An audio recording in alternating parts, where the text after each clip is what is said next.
സ്വർണ്ണവിലയിൽ ഇന്നും വർധന. രാവിലെയും വൈകിട്ടുമായി 2 തവണ വില വർദ്ധിച്ചു. ഗ്രാമിന് 100 രൂപയും പവന് 800 രൂപയുമാണ് കൂടിയത്. ഇതോടെ ഗ്രാമിന് 11,865 രൂപയും പവന് 94,920 രൂപയുമാണ് ഇന്നത്തെ വില. റോക്കറ്റിനേക്കാൾ വേഗത്തിൽ കുതിക്കുകയാണ് സ്വർണ്ണവില. റെക്കോർഡുകൾ തകർത്ത് മുന്നേറുന്ന സ്വർണ്ണവില ഇന്ന് മാത്രം 2 തവണ കൂടി. ഗ്രാമിന് കൂടിയത് 100 രൂപ, പവനാകട്ടെ 800 രൂപയും. ഇതോടെ ഗ്രാമിന് 11,865 രൂപയും പവന് 94,920 രൂപയുമാണ് ഇന്നത്തെ വില.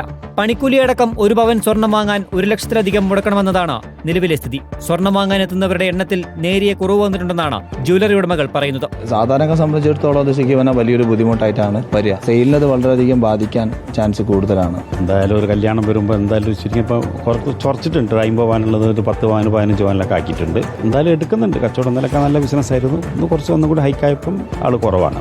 ഇന്നലെ 3 തവണയാണ് സ്വർണ്ണവില മാറിമറിഞ്ഞത്. രാവിലെ റെക്കോർഡ് കുതിപ്പ് നടത്തിയ സ്വർണ്ണവില ഉച്ചയോടെ കുറഞ്ഞെങ്കിലും വൈകുന്നേരത്തോടെ വീണ്ടും കൂടി. അന്താരാഷ്ട്ര വിപണിയിലെ വില വർധനയാണ് കേരളത്തിലും പ്രതിഫലിച്ചുകൊണ്ടിരിക്കുന്നത്. News desk reporter.